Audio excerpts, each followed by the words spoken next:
Ci troviamo con Susanna Sandro di San Giovanni di Casarsa, un appassionato di documentazione storica soprattutto che riguarda la Seconda Guerra Mondiale, e ha una tale mole di documentazione che è tra i primi 10 privati in tutta Europa. Da come è nata questa sua passione? Allora, la mia passione è nata soprattutto durante l'infanzia con i racconti dei miei nonni, dei miei zii.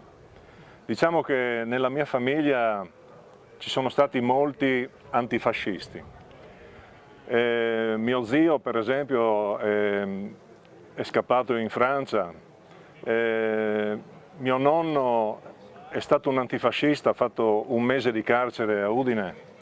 Un altro mio zio è stato al confine nella Calabria. Ecco, io ho cominciato a collezionare documenti, soprattutto documenti tedeschi, documenti nazisti, sia occupazione tedesca in tutta Europa e occupazione tedesca anche qui in Friuli, nel famoso litorale adriatico, l'Adriatic Kusteland. Ecco, la mia collezione è composta da circa 4.000 pezzi e sono stato contento di aver partecipato alla stesura di questo libro, dando alcuni documenti di importanza abbastanza elevata. Per esempio il volantino della Rosa Bianca. Sì, il volantino della Rosa Bianca è una cosa, diciamo, rarissima, anche perché sembra che ce ne siano solo 2 al mondo.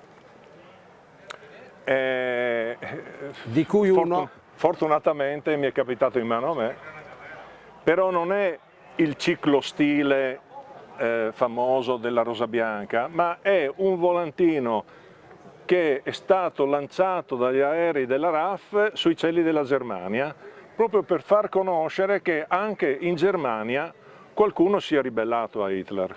Ecco. Perfetto, grazie, è una testimonianza estremamente importante, perché per i molti è una storia sconosciuta. Esatto. Grazie. Prego. Gabriel Piemonte, fondatore del Fogolar Furlan di Mosca e di Kiev.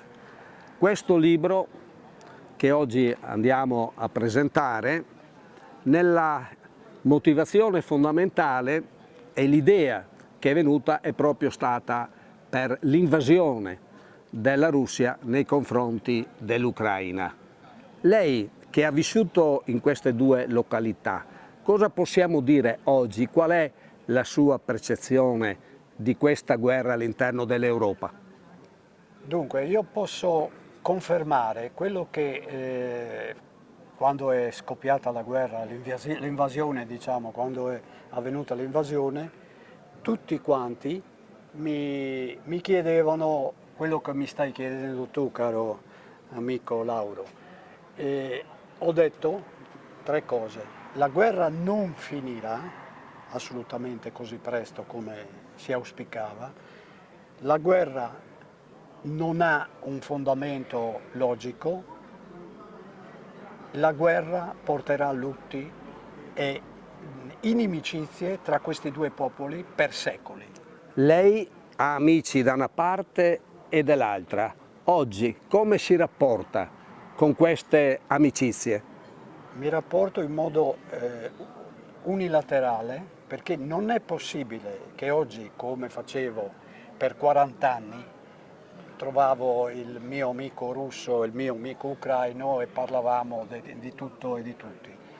Oggi questo non è possibile. Hanno un odio, specialmente gli ucraini verso i russi, c'è ben donde, che fa sì che i 2 popoli si odino, che i 2 popoli abbiano ritrovato una loro identità completamente diversa da quella che per secoli è stata di amicizia e di condivisione di tutto, sia in campo economico che in campo culturale, storico. Grazie della testimonianza. Grazie a te dell'invito.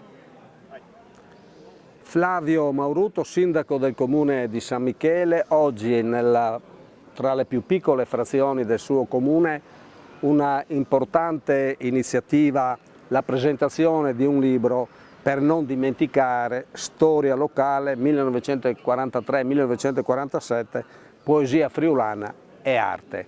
Che significato dà lei a questa iniziativa? Ma innanzitutto siamo sì, su una piccola realtà del nostro territorio, comunque importante. Qui c'è anche, si conserva e viene dedicato ai dispersi della Russia un piccolo monumento, un piccolo cippo, che quindi anche per queste persone che in qualche modo hanno onorato la patria abbiamo voluto riconoscere a loro un piccolo gesto, una piccola memoria.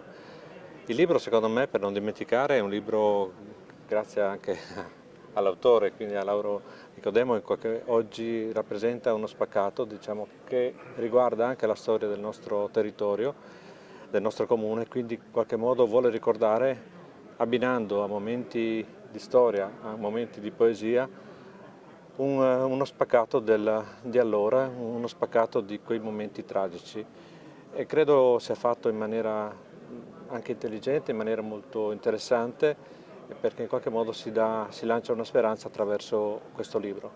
Quindi un ringraziamento per chi in qualche modo ha dato un forte contributo a questo libro, soprattutto perché in qualche modo la storia va conservata, va custodita e va trasmessa nelle forme dovute alle nuove generazioni. Quindi grazie a Lauro Nicodemo, e oggi siamo qui proprio per presentare la sua opera. Grazie Sindaco del suo contributo. Grazie a voi. Siamo con Antonio Miorin, Sì. presidente di Asso Arma del comune di San Michele. San Michele. Lei ha appena preso questa nuova carica, Sono forse fresco questa di nomina. è la prima uscita Esatto. che ha fatto. Esatto. Che impressione ha avuto oggi per la presentazione di un libro che poi riguarda anche il suo territorio? Durante la Seconda Guerra Mondiale abbiamo visto proprio anche la partecipazione di tutte le associazioni d'arma, numerosi con i loro laberi. Che giudizio dà, che valutazione fa? Assolutamente positivo, perché, mi ripeto forse, ma il parallelo fra un libro per non dimenticare, quindi un libro di memorie, e l'attività delle associazioni d'arma è lo stesso, il medesimo. Perché? Perché anche le associazioni d'arma hanno come compito statutario quello di trasmettere tutta la storia che c'è alle spalle, trasmetterla ai giovani affinché, ed è anche lo scopo di questo libro immagino, affinché non si possano più commettere certi errori che sono stati fatti nel passato. Per questo c'è bisogno di conoscenza, c'è bisogno di trasmettere la memoria di quello che è successo negli anni passati. Grazie del suo contributo, grazie. Grazie a lei. Lorenzini, una poetessa ormai che ha una dimensione che ha superato non solo i confini regionali ma anche quelle nazionali, però quello che è interessante è il suo impegno per la salvaguardia della variazione del friulano della Val d'Arzino. Avete costituito anche così, seppur informalmente, una piccola accademiute. Ecco, ci può dire qualcosa in merito a questa importante iniziativa? Sì, mi fa piacere portare innanzitutto il friulano della Val d'Arzino fuori dai nostri piccoli confini, sì appunto il Giro del Friuli ma anche fuori dall'Italia. Non sono la sola, infatti quasi casualmente, quasi per scherzo, è nato anni fa già questo gruppo di poeti di cui fa parte anche Fernando Gerometta, che leggerà anche oggi, Sergio Zannire. Siamo arrivati fino a 11 poeti. Abbiamo scoperto tra noi che leggevamo poesia, abbiamo fatto la prima lettura in piazza così nel nostro paese e la piazza si è riempita, e quindi questa cosa poi è diventata un confronto, un cercare di scrivere il nostro friulano, perché man mano che si va avanti con gli anni e con le generazioni la lingua si impoverisce. Quindi era importante che rimanesse sulla carta in modo tale da poterla tramandare. Quindi i nostri testi poi sono diventati un modo per fare delle traduzioni, lasciare anche un lessico, andare a cercare le parole che suonano, che hanno un bel suono ad esempio. proporle in un modo particolare. Infatti una cosa bella che mi è capitata tante volte, dico, è andando in giro, leggere dei testi in friulano asino, venire avvicinata da persone magari di altre regioni che ti dicono: non ho capito niente, ma il suono è bellissimo. Ecco, grazie, certo, Grazie, perché Laura. la poesia non sono solo parole, ma suona, interiorità. Grazie. Grazie Laura.